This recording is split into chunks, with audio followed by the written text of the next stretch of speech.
के जिलाध्यक्ष मलखान सिंह यादव जी से साथ साथ मंच पर उपस्थित सभी समाजवादी पार्टी के नेता, सभी सम्मानित प्रतिष्ठित हमारे सभा में उपस्थित आदरणीय बुजुर्ग, किसान भाई, प्रधान, संगठन के सभी पदाधिकारी और नौजवान साथी पत्रकार बंधुओं, मैं सबसे पहले आप सबका बहुत बहुत धन्यवाद और आभार प्रकट करना चाहता हूं कि जहां एक अच्छा कार्यक्रम हो रहा है और वहीं पर पार्टी के सब महत्वपूर्ण कार्यकर्ता नेता दिखाई दे रहे हैं। अभी जब पार्टी के वरिष्ठ नेता बात रख रहे थे, कई साथियों ने कहा कि इतने लाखों से जीतेंगे, ब्लॉक को इतने वोटों से जिताएंगे।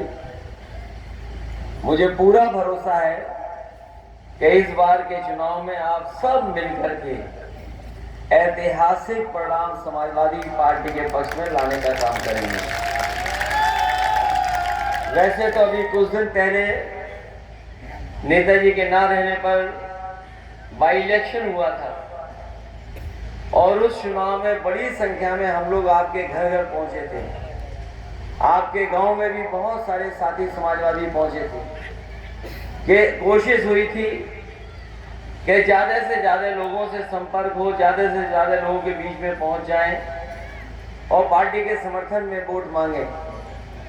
उस समय तमाम तरह की सरकारी कोशिशों के बाद भी आप सबने मिलकर के जो कभी सोच नहीं सकते थे, उससे ज़्यादा अच्छा परिणाम देने का काम किया था।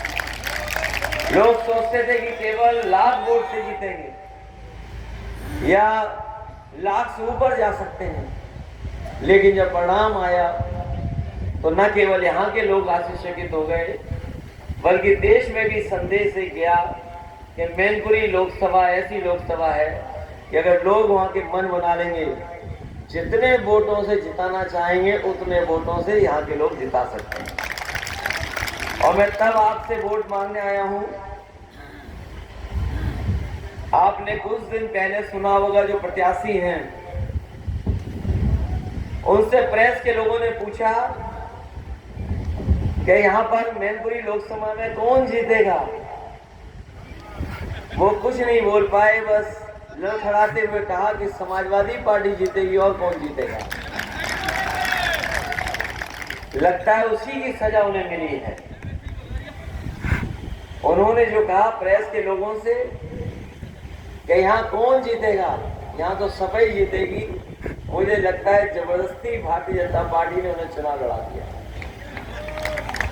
जो मंत्री होता है उसे मंत्री पद अच्छा लगता है, सांसद पद अच्छा नहीं लगता है। जो मंत्री होगा उसका सब अपना चला जाएगा अगर सांसद बनेगा तो। जो उसके आसपास की रौनक है वो सब छिन जाएगी। वो रौनक अपनी बनाए रखना चाहेंगे, इसलिए बस लड़ रहे हैं चुनाव, क्योंकि बीजेपी के लोगों ने लड़ा दिया, इसलिए बस लड़ रहे हैं। इसलिए मैं जानता हूं कि इस बार इंडिया गठबंधन के पक्ष में मतदान होने जा रहा है।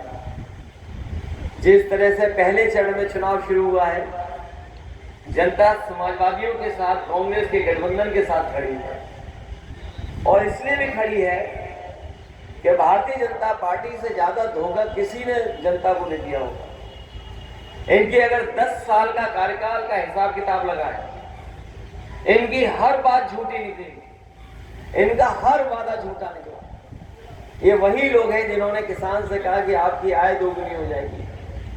आज 10 साल हो गए हैं, हमारे किसान भाई पीछे मुड़ के देखें और हिसाब किताब लगाएं कि 10 साल पहले महंगाई क्या थी और आज महंगाई क्या है। 10 साल पहले लागत क्या लगती थी, आज लागत कितनी लग रही है। क्या फसल तैयार होने के बाद क्या किसानों को लाभकारी मूल्य भी ये सरकार दे पा रही है कि नहीं दे पा रही है।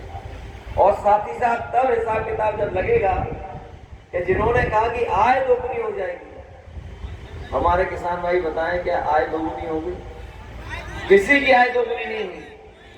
न केवल हमारा किसान दुखी है, और एक समय ऐसा आया किसानों के सामने कि बीजेपी के लोग चाहते थे कि 3 काले कानून लागू हो जाएं, उन 3 काले कानूनों को लेकर के न केवल उत्तर प्रदेश बल्कि देश का किसान इकट्ठा हो गया। और आप जानते होंगे सालों साल किसान दिल्ली को घेर करके दिल्ली में बैठा रहा, लेकिन सरकार ने कोई सुनवाई नहीं की। लगभग 1000 किसान शहीद हो गया, जान चली गई, लेकिन इस सरकार ने नहीं सुना। लेकिन जैसे ही चुनाव आया, सरकार ने अपने तीनों काले कानून वापस ले लिए। और अब जब चुनाव आ गया वोट के मामले को लेकर के, तो आप जानते होंगे कि चौधरी चरण सिंह जी, स्वामीनाथन जी उन्हें भारत रत्न दिया। ये केवल वोट लेने के लिए दिया इन्होंने भारत रत्न, क्योंकि ये किसान के पक्ष में कोई फैसला नहीं लेना चाहते। आज अगर किसान की फसल तैयार हो गई है, आप जानते हैं कि गेहूं तैयार है, बताओ क्या रेट दे पा रही सरकार। और अगर आय दोगुनी का इंतजाम किया होता तो आज रेट क्या होता। इसी सड़क के किनारे समाजवादी सरकार में मंडियां बननी थी, और मैनपुरी में तो मंडी आधी अधूरी बन गई थी, कन्नौज में बन गई थी। लेकिन जितना काम उस समय हुआ उसके बाद काम सरकार ने नहीं किया। और ये जानबूझ करके हमारे किसानों की पैदावार को सीधे सीधे बड़े बड़े उद्योगपतियों से खरीदवा रहे हैं। और बड़े बड़े उद्योगपतियों से इसलिए खरीदवा रहे हैं क्योंकि आज बाजार में उनका दबदबा बन गया है। अगर गेहूं आपका खेत से तैयार हुआ है, मैं ये दावा कर सकता हूँ सरकार के पास कम गेहूं पहुंचेगा, प्राइवेट उद्योगपतियों के पास ज़्यादा पहुंच जाएगा, क्योंकि वही प्राइवेट उद्योगपति आटा को पैक करके और बाजार में ज़्यादा मुनाफा कमाने का काम कर